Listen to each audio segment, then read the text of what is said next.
오늘 마태복음 12번째 마지막 시간입니다. 오늘은 장애인의 주일입니다.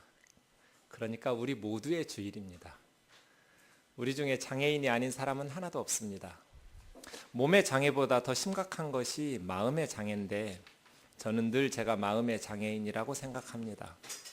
몸도 저는 장애인입니다. 위가 약하니까. 안경 쓰신 분들 다 장애인입니다.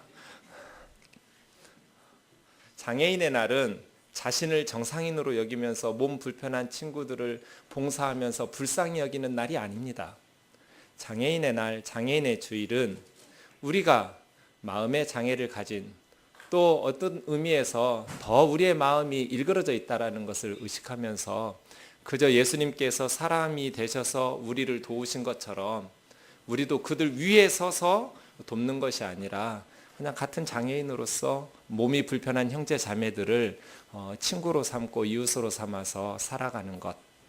어떻게 하면 몸 불편한 우리 형제 자매들이 이 사회에서 소외당하지 않고 괴로움 당하지 않고 살아갈 수 있을까를 고민하면서 스스로의 삶을 돌아보는 것이 장애인의 주일의 의미라고 생각합니다. 한 주간 여러분의 생활 속에서 내 삶 어떻게 살아가야 할까를 고민하는 그러한 은혜의 시간들이 있기를 원합니다. 지난 주일이 우리 교회 설립 15주년 기념주일이었습니다. 교회 생일이죠. 생일이 되면 노래를 불러줍니다. 생일 노래 중에 제일 좋은 노래는 왜 태어났니 왜 태어났니 교회도 많은데 왜 태어났니 이 노래입니다. 인돌교회가 왜 세상에 존재해야 될까요? 이 질문을 항상 던져야 우리 공동체가 본질에서 벗어나지 않을 수 있습니다. 왜 존재하는지를 항상 염두하지 않으면 피상적인 일에 몰두하게 되거든요. 그러면서도 무엇이 잘못됐는지도 알기 어렵게 되죠. 교회가 왜 존재해야 되는가? 학교, 병원, 국가, NGO 단체들 다 있는데 교회라는 단체가 왜 필요한가? 오늘 말씀을 좀 묵상해 보려고 합니다. 교회가 왜 존재해야 되는가를 생각해 보려면 교회가 무엇인가? 교회에 대한 정의를 먼저 좀 살펴봐야 됩니다. 교회에 대한 정의가 성경에 많이 나옵니다. 가장 기본적인 정의는 저는 에베소서 1장 23절이라고 보는데요. 교회는 그의 몸이니 교회는 예수님의 몸입니다. 이것이 가장 중요한 교회에 대한 정의라고 생각합니다. 그러니까 교회는 예수님이 하시는 일들을 수행하는 공동체. 예수님의 몸이니까 예수님처럼 이 세상에서 행하면서 살아가는 사람들의 모임이 교회라고 할 수 있겠습니다. 골로새서 1장 18절 말씀해 보시면 예수님이 몸인 교회의 머리시라고 말씀하고 있습니다. 정리해보면 교회는 그리스도의 몸이고 교회의 머리는 그리스도시다. 몸은 머리의 지시에 따라야죠. 머리가 명령하는 것을 수행하는 몸, 그것이 건강한 몸이죠. 그러니까 그리스도의 몸된 우리 교회가 머리 대신 예수 그리스도의 몸으로서 이 세상에서 예수님과 같은 작은 예수가 되어서 사역을 해야 되는데 그럼 우리에게 명하신 머리 대신 주님의 명령은 무엇인가? 집약적으로 오늘 본문 18절에서 20절에 나와 있습니다. 우리 같이 한번 읽어보겠습니다. 마태복음 28장 18절에서 20절입니다. 시작. 예수께서 나와 말씀하여 이르시되 하늘과 땅의 모든 권세를 내게 주셨으니 그러므로 너희는 가서 모든 민족을 제자로 삼아 아버지와 아들과 성령의 이름으로 세례를 베풀고 내가 너희에게 분부한 모든 것을 가르쳐 지키게 하라. 볼지어다 내가 세상 끝날까지 너희와 항상 함께 있으리라 하시니라. 아멘. 선풍기의 사명은 뭐예요? 바람이 나와야 돼요. 아주 예쁘게 생기고 보석이 막 박혀 있는데 바람이 안 나오면 그 선풍기는 가장 중요한 사명에 있어서 망가진 거죠. 볼펜의 사명은 뭐예요? 글이 잘 써져야 돼요. 그런데 아무리 이렇게 번쩍번쩍 해도 글씨가 써지지 않는 볼펜은 가장 중요한 자기 사명을 감당하지 못하고 있는 거예요. 교회의 사명이 뭐예요? 여기서 교회는 건물도 아니고요. 우리 모임, 사람들의 집단만이 아니라 개인 한 사람 한 사람이 교회예요. 성도 한 사람 한 사람이 성전이고 교회이면서 동시에 우리의 모임도 성전이고 교회예요. 자, 그럼 성도의 가장 중요한 사명, 그리고 성도들의 모임인 교회의 가장 중요한 사명은 무엇일까? 이것이 마태복음의 마지막 말씀이자 예수님의 마지막 명령입니다. 그러니까 마태복음은 이 말씀 하시기 위해서 지금까지 달려온 거예요. 예수님께서 세상에 오셔서 죽으시고 부활하신 이유는 이 18절에서 20절까지의 말씀을 하시려고 오신 거예요. 예수님의 말씀 다시 한번 찬찬히 보세요.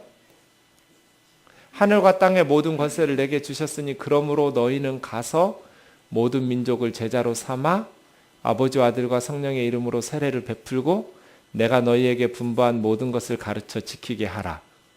볼지어다 내가 세상 끝날까지 너희와 항상 함께 있으리라.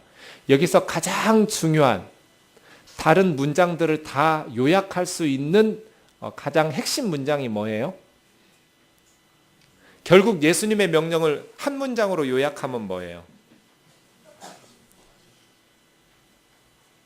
제가 가는기 먹었다고 늘 말씀드려도 그렇게 웅성거리시면 안 들려요. 이게 교회 사명이잖아요. 가장 중요한 교회의 사명, 뜨인돌 교회가 이 세상에 존재해야 될 존재의 목적, 이유, 예수님의 마지막 명령.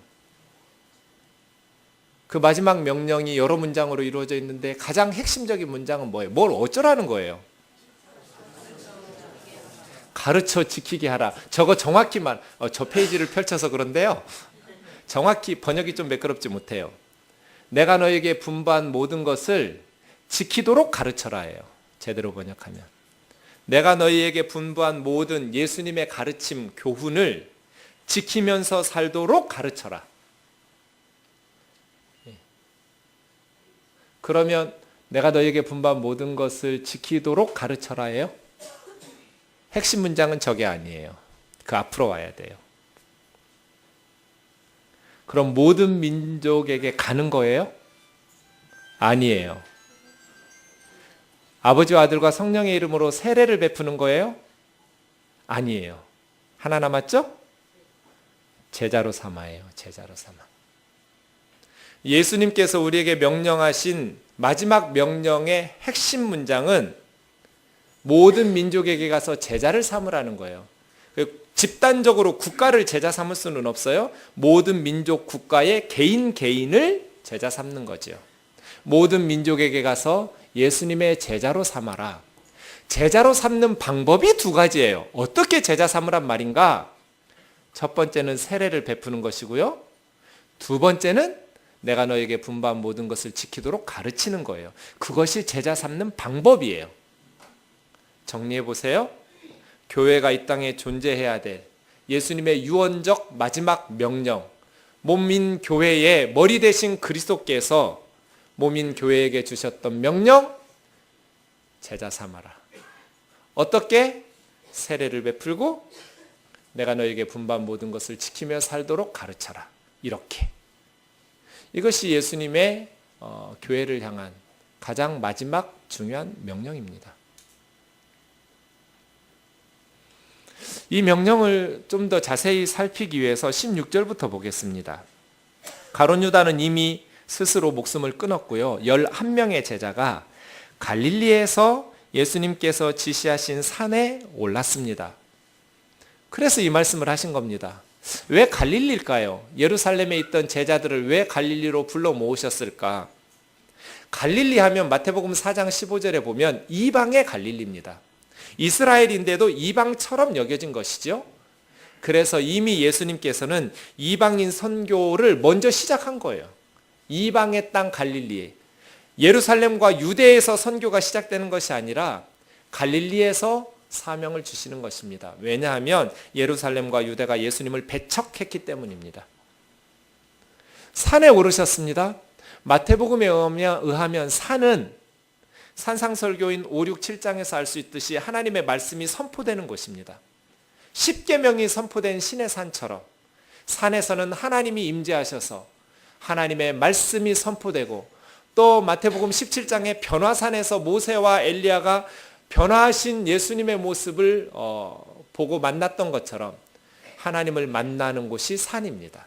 예수님께서 부활하신 후에 아마 다볼산으로 추측하는데요, 어느 산인지는 모릅니다.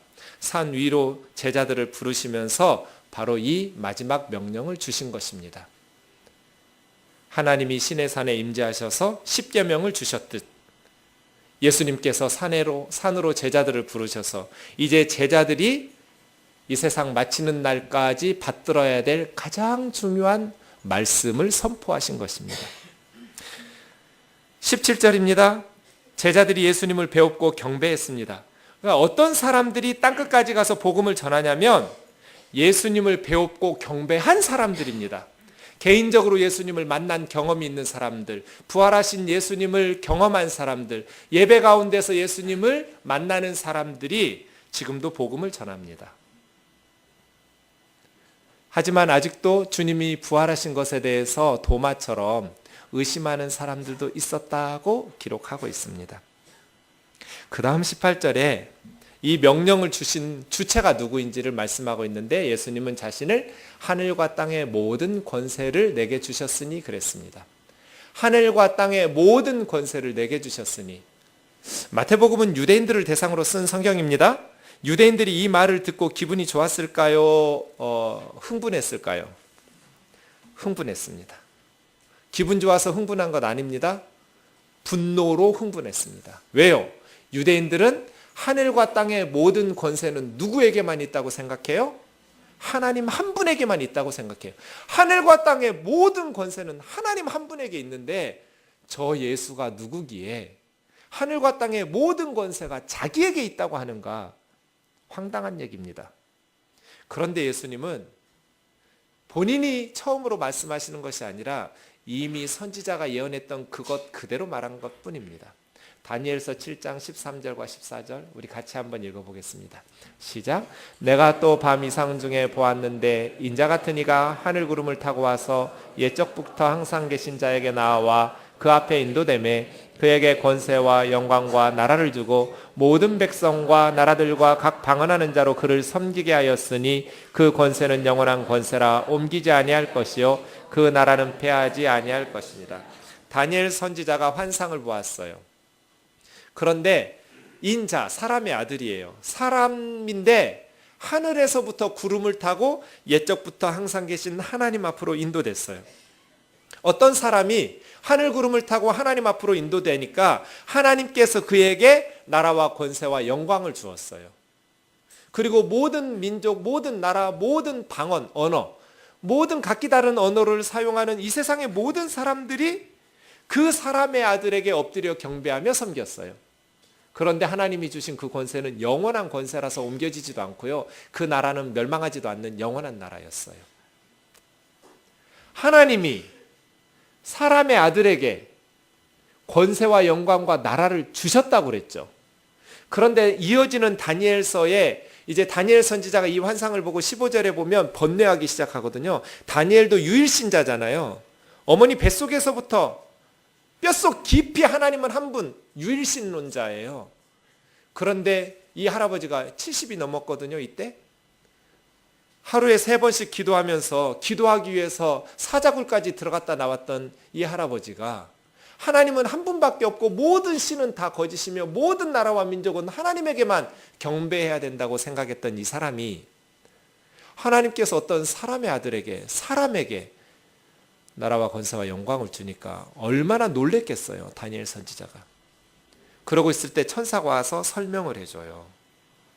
이 환상에 대해서 해설하는데 이 인자는 왜 하나님으로부터 나라와 권세와 영광을 받느냐?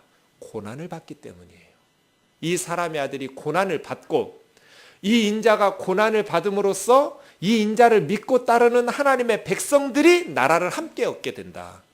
이것이 이 환상이에요. 그러니까 예수님께서 하늘과 땅의 모든 권세를 내게 주셨으니 왜요? 십자가의 고난을 통해서 이제 구원 역사를 이루셨기 때문이에요.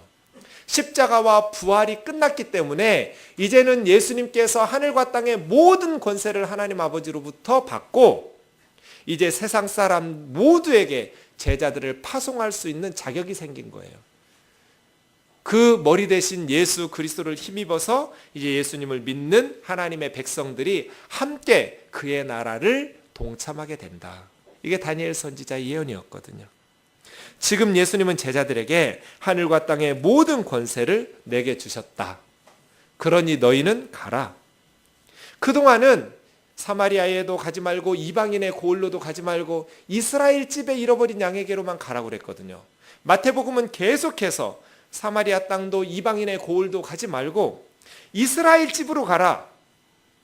그런데 마지막 이 순간에 모든 민족에게 가라. 왜요? 왜 바뀌었어요? 십자가 전에는 이방 민족에게 가서 복을 전할 복음이 완성되지가 않았어요. 이제 십자가와 부활이 끝났기 때문에 준비 완료예요. 이제는 땅끝까지 갈 수 있게 되었어요.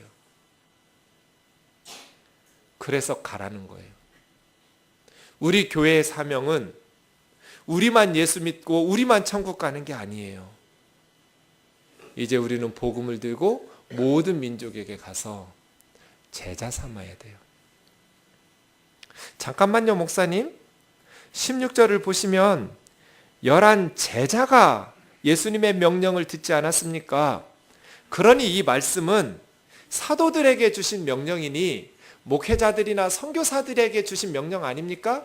우리 평신도들도 이 명령을 수행합니까? 우리가 어떻게 세례를 베풉니까? 그렇지 않습니다. 그래서 저는 우리 교단 헌법에 문제가 있다고 봅니다. 우리 교단 헌법에는 어떤 경우에도 목사만 세례를 베풀도록 명문화되어 있습니다. 이것은 틀린 겁니다. 증거를 성경적으로 말씀드리겠습니다. 사도행전을 보면 됩니다. 사도행전에 7 집사를 세웠습니다. 그 중에 빌립이라는 집사가 이디오피아 내시에게 세례를 베풀었습니다.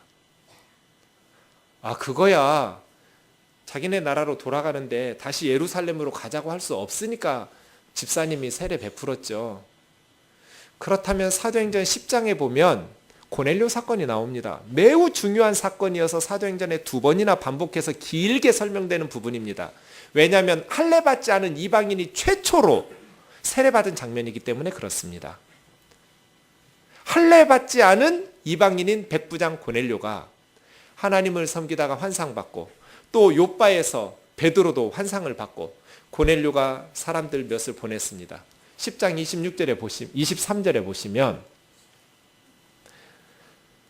베드로를 데리러 오라고 시켰다고 고넬료의 집 사람들이 요바로 오니까 베드로가 그 사람들을 불러들여서 하루 저녁 같이 자고 그 이튿날 일어나서 이제 가이사라로 그 고넬료의 집으로 갑니다. 함께 갈 때 요바에서 형제들도 몇 명이 같이 따라갔습니다. 그러니까 베드로만 간 것이 아니라 요바의 평신도들도 베드로와 함께 갔습니다. 그리고 고넬료의 집에 가서 베드로가 예수님의 복음을 전하니까 방언을 하고 성령의 역사들이 나타나기 시작합니다. 그 다음 47절 48절 보시면 이에 베드로가 가로되 이 사람들이 우리와 같이 성령을 받았으니 누가 능히 물로 세례 줌을 그 말이요. 할례도 안 받은 이방인들이 예수님의 복음을 듣고 믿음의 역사가 나타나면서 방언을 하면서 성령의 역사들이 나타난 거예요. 그래서 베드로가 세례를 주어야겠다 생각하고 48절이요. 명하여 예수 그리스도 이름으로 세례를 주라 하니라. 그러니까 고넬료네 집 식구들을 누가 세례 준 거예요? 베드로예요? 요바에서 함께 간 형제들이에요? 함께 간 형제들이에요. 사도 베드로가 있었음에도 불구하고 자기가 세례를 주지 않고 평신도들에게 세례를 베풀라고 시켰습니다. 그러니까 초대교회는 지금 우리 교단 헌법처럼 어떠한 경우에도 목회자만 세례를 베풀어야 된다라는 게 없었어요. 그런 생각이 없었어요. 함께 갔던 형제들이 세례를 베풀었어요. 이게 왜 중요하냐면 예수님의 마지막 명령을 어떻게 받아들일 거냐 해석하느냐에 있어서 매우 중요한 상황이기 때문에 그렇습니다. 초대교회는 예수님의 이 유언적 명령을 사도들이 지켜야 될 명령 11명에게 주신 명령으로 제한하지 않았습니다. 모든 성도들이 이 사명이 있다라고 받아들인 것이죠. 그 다음 사도행전에 보면 사도 바울에게 세례 준 사람이 누굽니까? 다메섹의 평신도 아나니아입니다. 12사도가 세례 준 것 아닙니다. 사도 바울에게 세례 준 사람은 평신도였습니다. 그런데 우리 교단은 여성에게 목사 안수를 주지도 않습니다. 그래서 선교지에 이런 일들이 생깁니다. 전도사인 선교사님이 신학을 공부 다 해도 목사 안수를 안 주니까 목사 안수는 못 받고 선교사로 나갔는데 몇 년 동안 전도하고 기도하고 말씀을 가르쳐서 사람을 세워서 세례 줄 때가 되면 자기가 세례를 못 주고 목사인 선교사 데려다가 그 사람 잘 알지도 못하는 목사가 그날 잠깐 와서 세례 주고 갑니다. 이게 말이 됩니까?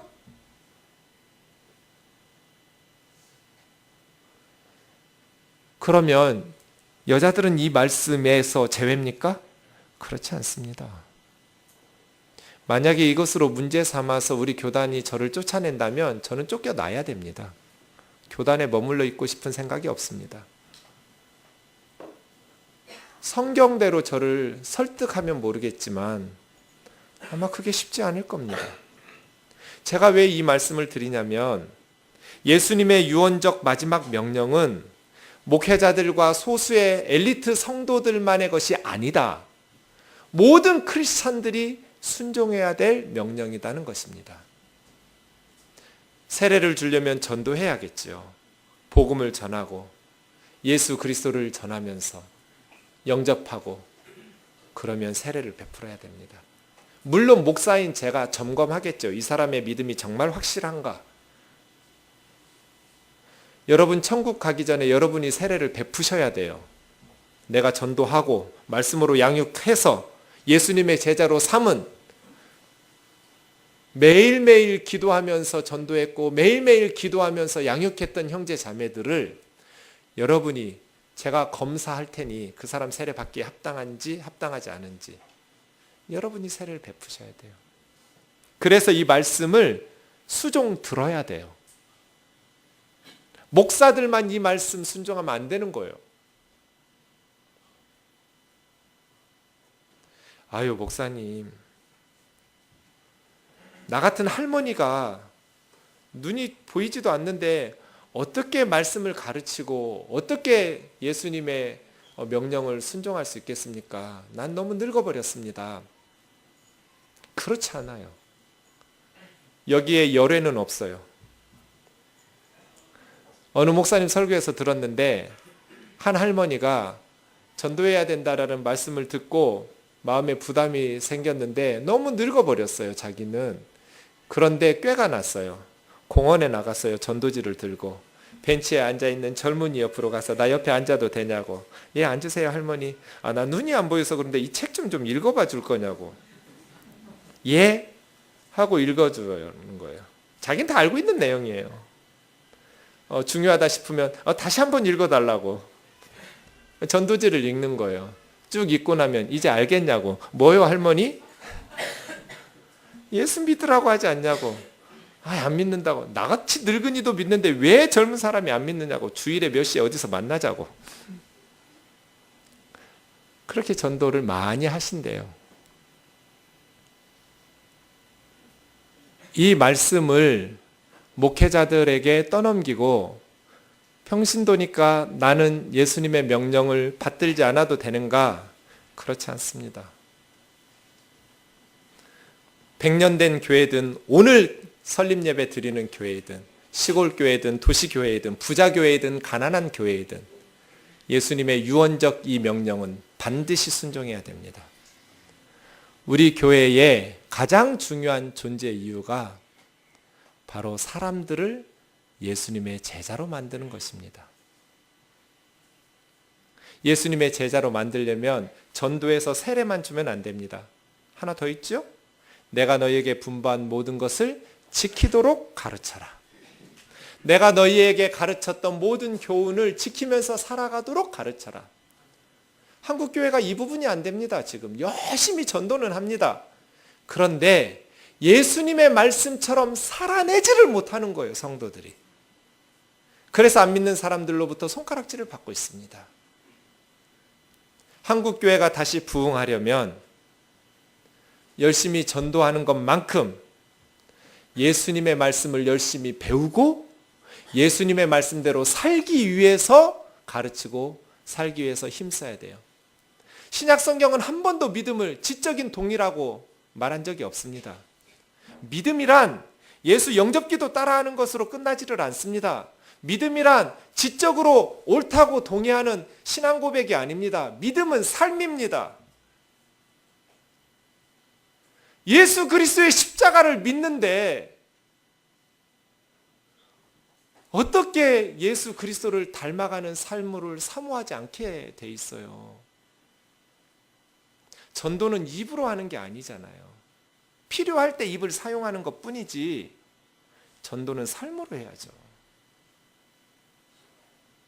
예수님을 닮아가는 삶의 노력이 없으면 전도는 더 이상 불가능할 겁니다. 예수님께서 뭐라고 산상설교에서 말씀하십니까? 7장 23절, 21절에서 23절을 좀 보십시오. 나더러 주여 주여 하는 자마다 다 천국에 들어갈 것이 아니요 다만 하늘에 계신 내 아버지 뜻대로 행하는 자라야 들어가리라. 이거 지금 행위구원 이야기하는 겁니까? 아닙니다. 오직 믿음으로 말미암아 구원받습니다. 주여 주여 하는 자마다, 그럼 주여 주여 안 하는 사람은 어떻게 됩니까? 예수님이 주님인 줄도 몰라요. 예수님에게 주여 주여 하지도 않는 사람들은 어떻게 될까요? 따져볼 것도 없습니다. 그 사람들은 가능성이 없습니다. 그런데 예수님한테 주여 주여 하는 사람들 중에 다 천국에 가는 것은 아니라는 뜻입니다. 예수님을 주님이라고 부르는 게 잘못된 게 아닙니다. 뭐가 문제인가? 아버지 뜻대로 행하는 자라야. 믿음이란 믿음으로 구원받습니다. 그런데 예수님을 믿으면 반드시 예수님을 본받는 삶으로, 행위로, 예수 안 믿어도 착하게 살면 구원받는다는 뜻이 아니라 예수를 믿음으로만 죄사함 받고 구원받는데, 예수를 믿는 그 사람은 반드시 예수님의 말씀대로 하나님의 뜻대로 살아가도록 변화될 수밖에 없지요, 삶이. 22절 보세요. 그런데 저는 이 많은이라는 단어가 항상 마음에 걸려요. 그날에 예수님이 심판하실 날에 많은 사람들이 주여 주여 우리가 주의 이름으로 선지자 노릇하고 주의 이름으로 귀신을 쫓아내고 주의 이름으로 많은 권능을 행하지 않았습니까? 선지자 노릇했다는 건 뭡니까? 말씀 전했다는 거예요. 하나님의 말씀을 선포, 저처럼 설교하고 말씀 가르쳤어요. 주의 이름으로 귀신도 쫓아내고 주의 이름으로 병자도 고치고 많은 기적을 베풀었어요. 전도도 많이 했어요. 그런데 그 다음 23절이요. 그때 내가 그들에게 밝히 말하되 내가 너희를 도무지 알지 못하니 불법을 행하는 자들아 내게서 떠나가라. 나 너희 모른다. 이런 사람들이 있을 거라는 거예요. 그래서 단순히 사형리 따라하는 데서 끝나는 것이 아니라 그건 시작이죠. 제대로 예수님을 영접하고 믿었다면 이제부터는 예수님이 우리에게 어떻게 살라고 가르쳤는지 말씀 공부 열심히 하고, 예수님께서 우리에게 가르쳐 주신, 우리가 3개월 동안 마태복음 공부한 것처럼 그 말씀 한 구절 한 구절, 내가 좋아하는 구절만 취사 선택할 자격이 없습니다. 모든 교훈을 지키면서 살도록 배워야 돼요. 그게 제자 삼는 거예요. 예수님을 믿는 사람들은 안 믿는 사람들보다 더 착해져야 돼요. 믿던 첫 순간에는 형편없을 수 있어요. 하지만 나중에 점점 시간이 갈수록 예수 믿는 사람들은 착해져야 돼요. 그게 정상 아니에요? 믿자마자 완전해지면 좋겠지만 그런 사람은 아무도 없지요. 하지만 예수님의 말씀을 배울수록 점점 삶이 예수님 닮아가야 돼요. 문제는 말씀을 알게 되면 자기가 그렇게 산다고 착각하는 거예요. 이거 제가 해봐서 아는데요. 스스로 속아요.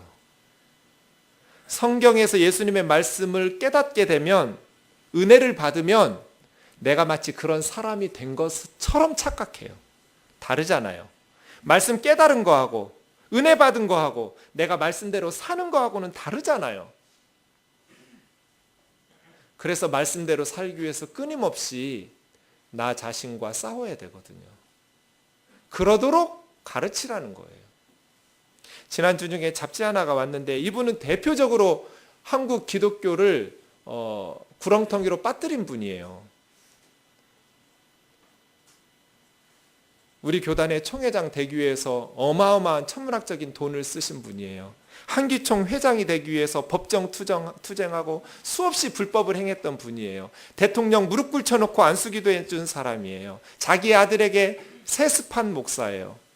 그런데 이분이 뭐라고 썼냐면, 우리는 지금껏 살아오면서 우리 사회와 한국교회 일그러지고 부서진 겨울 단상 같은 모습 앞에서 실망해 온 것이 사실이다. 또 한편으로는 이런 한국교회와 우리 사회의 일그러진 모습에 미세한 변화조차 일으키지 못하는 우리 무능력에 자조적인 분노를 느낀 것도 사실이다. 아니, 대통령을 무릎 꿇여놓고 안수기도 하는 사람이 무슨 미세한 변화만조차 일으키지 못할 무능함에 뭐 그런 농담을 하고 그러세요?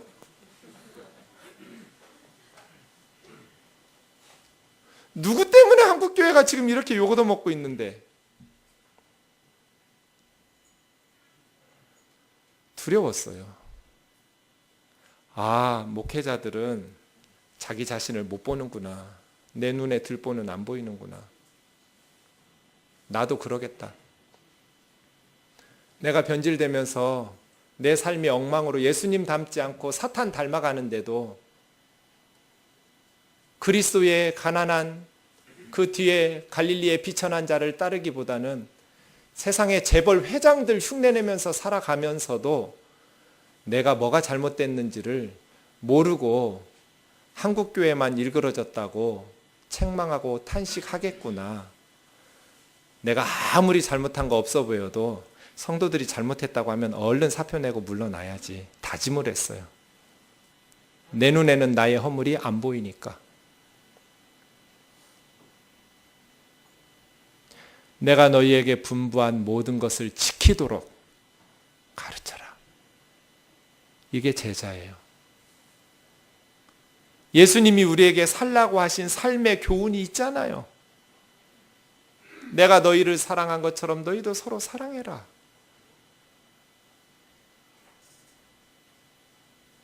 예수님께서 우리에게 말씀하신 말씀들이 있잖아요.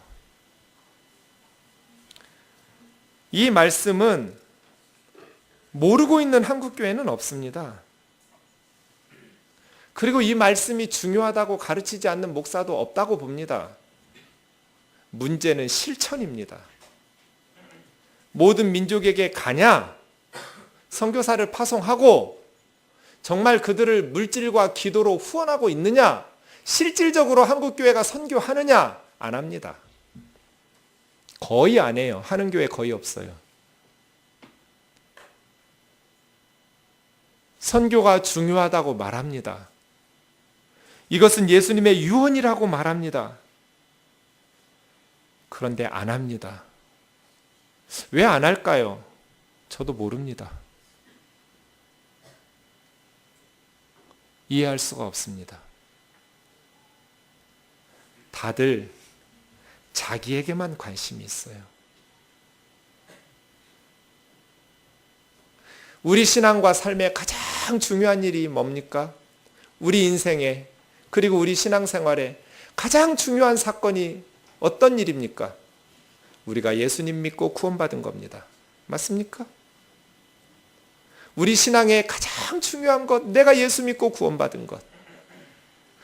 우리 인생의 가장 중요한 사건, 내가 예수 믿고 천국 백성 된 것입니다.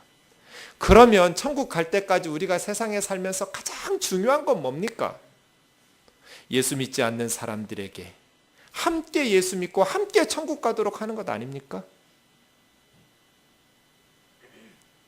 죄는 하지 말아야 될 것을 한 것만 죄는 아닙니다.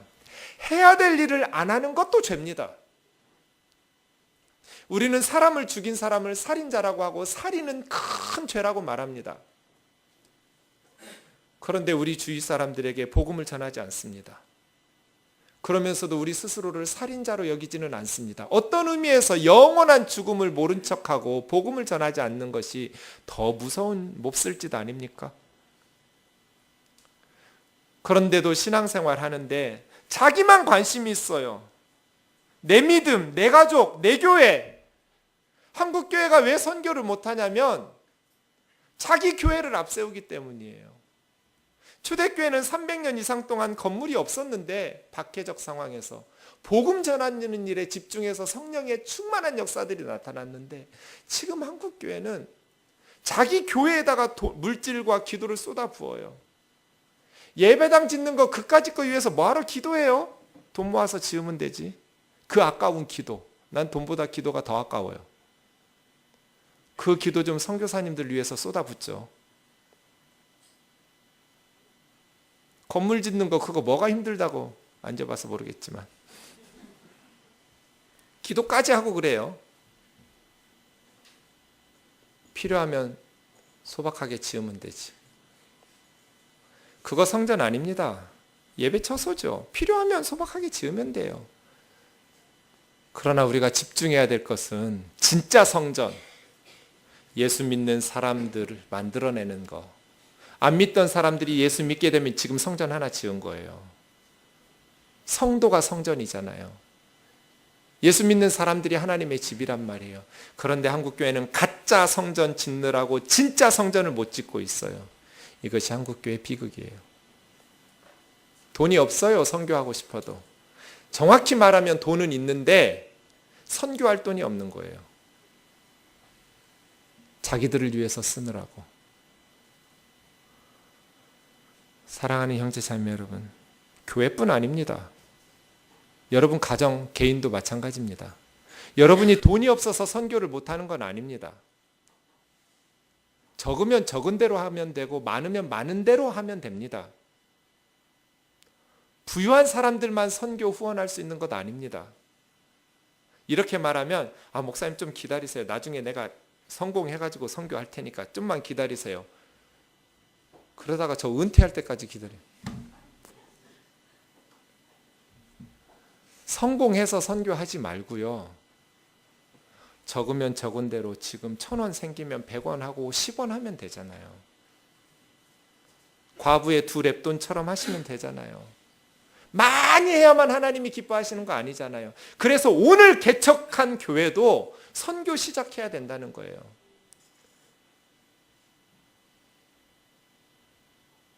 우리 교회 뭐 볼 거 있어요.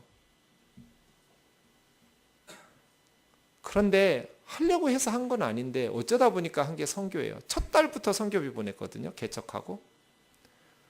목회자들 사례비도 못 줬어요. 돈이 없으니까. 1년 동안 사례비 10원도 못 줬어요. 교회에서. 근데 선교비는 보냈어요. 하고 싶어서 한 거 아니에요. IMF가 터졌어요. 그때 우리나라에. 그래서 어쩔 수 없이 선교한 거예요. 근데 나중에 보니까 그게 정말 하나님께서 기뻐하신 일이었어요. 교회 커서 선교할 게 아니라 어려우면 5,000원 한 달에 하면 되잖아요. 10,000원 하면 되잖아요. 교회가 어려우면 어려운 대로. 우선순위 문제입니다. 여러분 개인도 마찬가지입니다. 물질만이 아닙니다. 기도도 마찬가지입니다. 여러분의 기도의 우선순위가 예수님의 이 명령을 수종하는 것에 있기를 주의 이름으로 축원합니다. 어떤 사람이 성령 충만하냐면 죽어가는 영혼들 때문에 안타까워하면서 기도하고 복음 전하기 위해서 힘쓰는 사람입니다. 실천해 보세요. 하나님께서 함께 하심을 19절까지만 있으면 거북이한테 빨리 좀 뛰어가라는 말하고 똑같습니다. 못합니다. 어떻게 어부들이, 어떻게 예수님의 제자들이 로마 제국을 이겨먹습니까? 예수님도 죽이는 마당에 어떻게 이 무식한 제자들이 모든 민족에게 제자를 삼을 수 있습니까? 불가능한 일입니다. 그런데 20절 때문에 가능합니다. 마지막 문장, 내가 세상 끝날까지 너희와 항상 함께 있으리라. 항상이라는 부사가 아닙니다. 원래는 판타헤메라, 매일매일, 에브리데이입니다. 간단한 항상이라는 부사가 있는데 그거 안 썼어요. 매일매일, 모든 날들 동안 그렇게 썼어요. 예수님이 매일매일 우리와 함께 하십니다. 예수님이 매일매일 우리와 함께 하시는 것을 왜 체험하지 못하냐면 복음 전하는 일에 관심이 없기 때문이에요. 죽어가는 영혼들을 위해서 몸부림치고 기도하고 하나님 앞에서 나가다 보면 하나님께서 역사하시는 것들을 체험하게 돼요.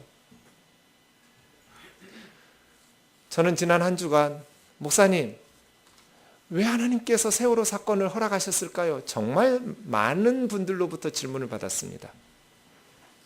진도 앞바다에서 왜 수백 명의 우리 아이들이 생명을 잃어야 됐을까요? 하나님은 왜 그 사건을 허락하셨습니까? 제가 뭐라고 대답했을까요? 모른다고 대답했습니다. 몰라요, 저.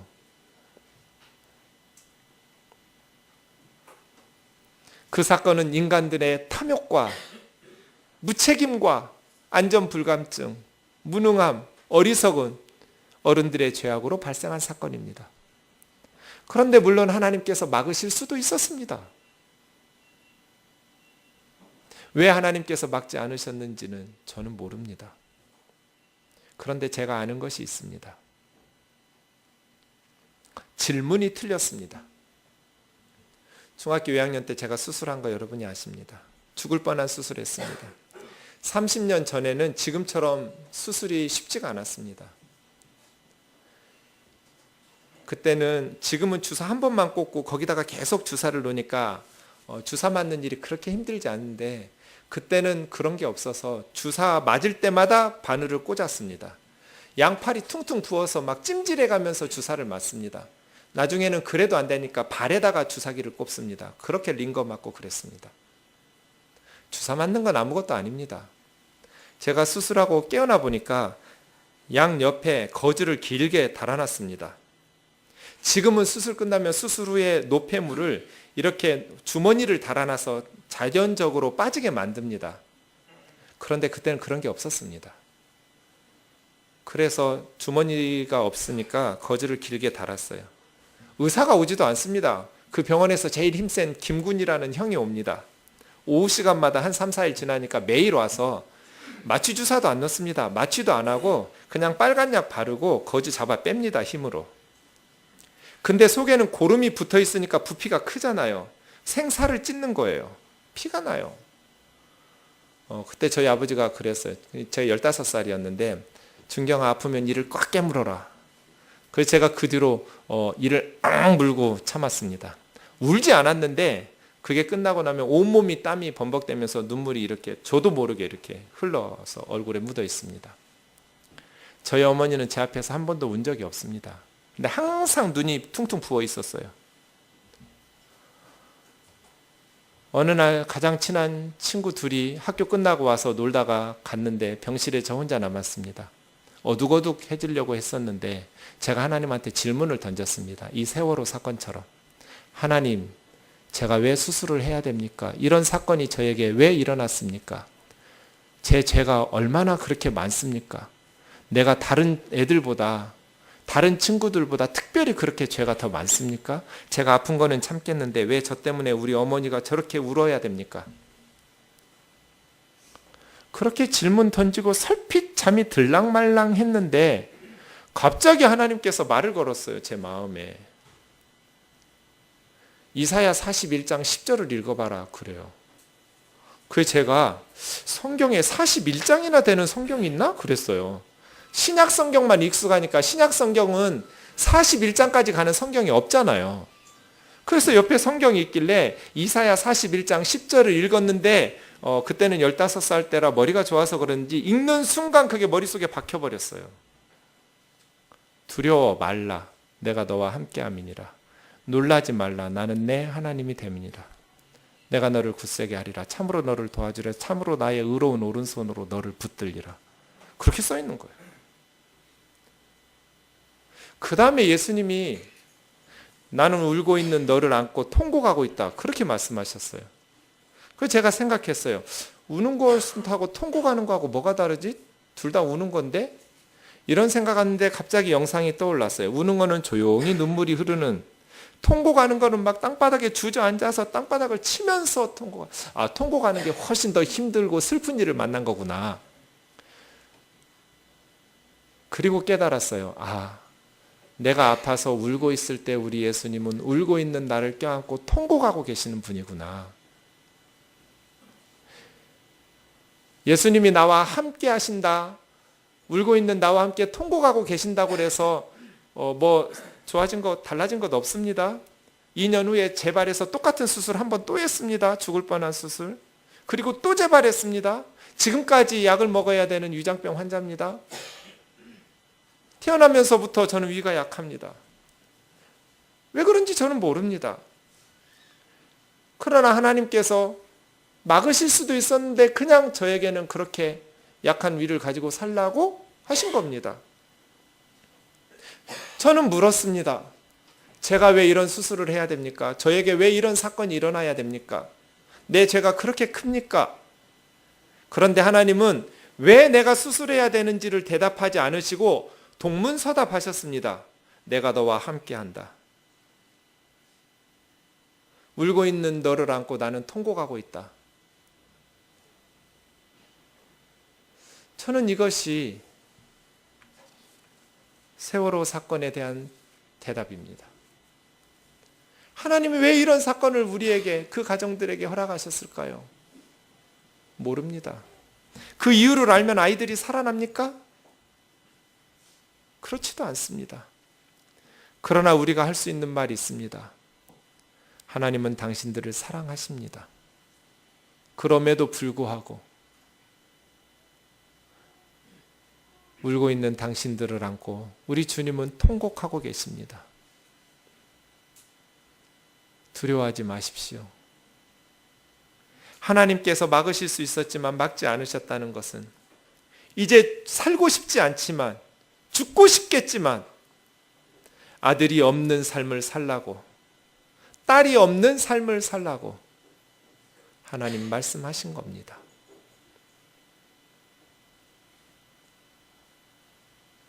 우리 삶에 상상하지도 못했던 사건들을 만나곤 합니다. 저는 목회하면서 너무나 많이 경험합니다. 하나님께서 막으실 수 있었습니다. 그런데 막지 않으셨습니다. 그러면 그렇게 살라고 하신 겁니다. 그러나 위가 약하다고 해서 꼭 불행해야 되는 것은 아닙니다. 아들과 딸이 먼저 갔다고 해서 꼭 값없는 눈물과 탄식 속에서 영원히 살아야 되는 것은 아닙니다. 사랑하는 형제 자매 여러분, 하나님이 우리를 사랑하십니다. 세상의 모든 사람들을 사랑하십니다. 우리가 우리 인생을 망쳤습니다. 우리가 건강관리 못하고, 우리가 욕심부리고, 우리가 안전불감증에 빠져서 어린아이들을 잃었습니다. 그런데 하나님께서는 그럼에도 불구하고 우리를 사랑하시고 우리를 위해서 그의 아들 예수 그리스도를 십자가에 내어주시면서 이제 모든 족속에게 가서 이 복음을 전하라고 하셨습니다. 우리가 해야 될 사명은 왜 이런 불행이 일어났는가가 아니라 그 불행 중에 있는 형제 자매들에게도 함께 울어주고 그들과 함께 아파하면서 예수님께서 당신을 사랑하신다고, 하나님께서도 그 아들을 십자가에서 죽이셨다고, 아무 죄 없는 아들을 유대 종교 지도자들과 로마 군인들이 십자가에 못 박아서 죽였다고, 벌거벗겨서 죽였다고, 그 고통을 받으시면서 우리를 용서하셨다고, 예수님이 우리를 사랑하신다고, 울고 있는 우리들을 버리지 아니하시고 우리를 안고 통곡하고 계신다고, 힘을 내라고, 용기를 내라고, 천국의 소망을 가지고 예수 그리스도의 복음 안에서 새로운 삶을 살 수 있도록 그리스도의 사랑으로 그들과 함께 해야 됩니다. 사랑하는 형제 자매 여러분, 우리 교회가 여기에 존재해야 될 이유가 뭡니까? 여러분이 이 세상을 살아가야 될 존재의 목적은 무엇입니까? 띵돌 찬양 18번 찬양하고 기도하겠습니다.